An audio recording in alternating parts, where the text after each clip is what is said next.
The murder of Shelhevet Pas is a really turning point in the Second Intifada from the settlers' community side. Settlers come here on the market, destroy this market, and the IDF closes this road from both sides with barbed wire, announced this road as a closed military zone where neither Palestinian nor Israelis are allowed to enter. A year and a few months later, around June 2002, an Israeli settler is stabbed there in the square. 2-3 days after, IDF bulldozers come clear off the leftovers of the destroyed market, and it's open for the settlers. That's also part of the dynamics in Hebron, that after every terror attack on the settlers, the way to calm them down is part of it is closing different roads for Palestinians or opening roads that were closed for them. That's kind of like part of the dynamics here. The story of these shops.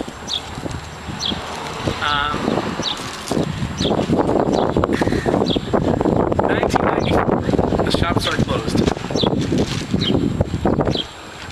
Shelhevet Pas is murdered in 2001.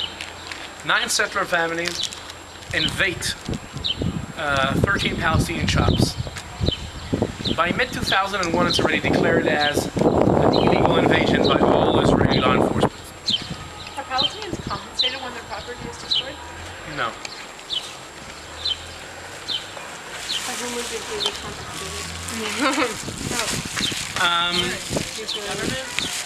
Eviction warrants were put here on the walls already in 2001. Settlers were evicted only in February 15th, 2006. Wow. What had happened in between? And I think if you want to understand what Hebron is, this is the best place to understand it. The story of Hebron, the way the Brigadier General of Hebron views reality is, I want a calm and peaceful routine in this area. I don't want mess. Last thing you want if you're a colonel in the Israeli military is to be appointed to be the Brigadier General of Hebron. This is like the worst place to serve him. But if God forbid it happened, what you want is, go through 2 years, do nothing, and that's it. You'll not have mess. Don't mess around.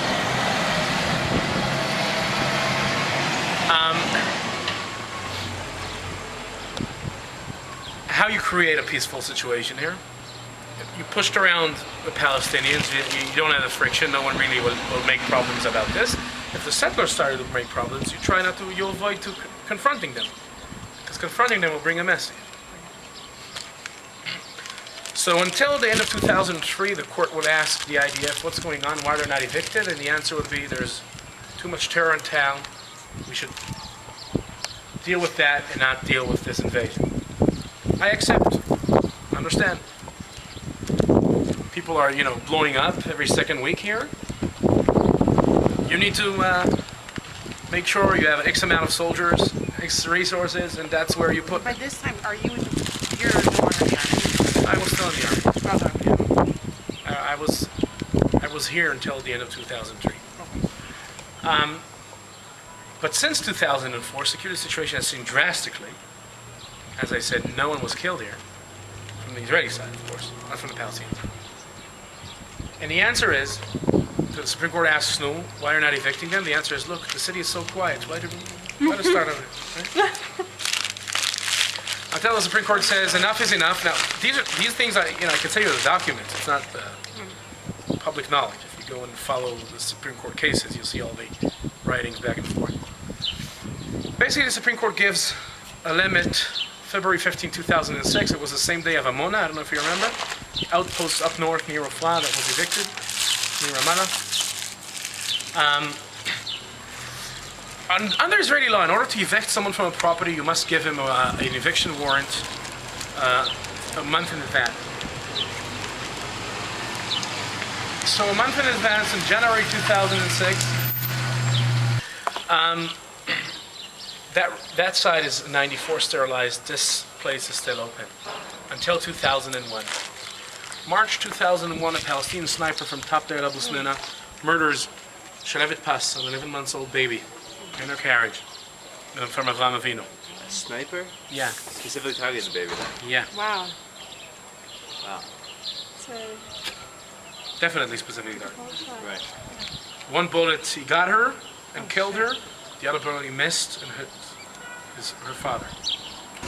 So in January 2006, the IDF came to put eviction warrants, and there were, settlers attacking the IDF and the police. Few soldiers and policemen were wounded. Settler violence was all over the media. People in Israel woke up. What's going on? It's the first time that the IDF spoke about actually implementing area closure, not allowing settlers from outside to join the resistance here and these kind of stuff. But once February 15th arrived, sun rises in the morning. Everybody was expecting for this huge fight, but the settlers left the night before with no struggle. And no one understood what happened. 2 days after, Amos Harel, the military reporter of Haaretz, published a story. And the story was Yair Golan, who was a division commander of all IDF forces in the West Bank. We're not talking about a puppet, yeah? The commander of all the West Bank signed a secret agreement with the settlers saying, you will leave peacefully now, we'll allow you to return in a few months. Wow. Whoa. What? It's like it's like an hour window where you can, from time to time, find to see what's going on behind the scenes. How does he have the authority to say that? So it's a ruling from the Supreme Court. It's we can talk about it hours. There is very much a lot of examples that, and Bilin is one of the examples. And did they return? I don't know how much you know about the story in Bilin, where you have from time to time you hear about demonstrations and Palestinians or soldiers and policemen that are wounded every Friday there. But also there is a ruling of the Supreme Court like 2.5 years ago that they need to move the barrier, and nothing was done yet. And in Amona and other cases in the low fence in the South Hebron Hills, and this is not the first problem we have with rule of law in this country, and not only in the territories.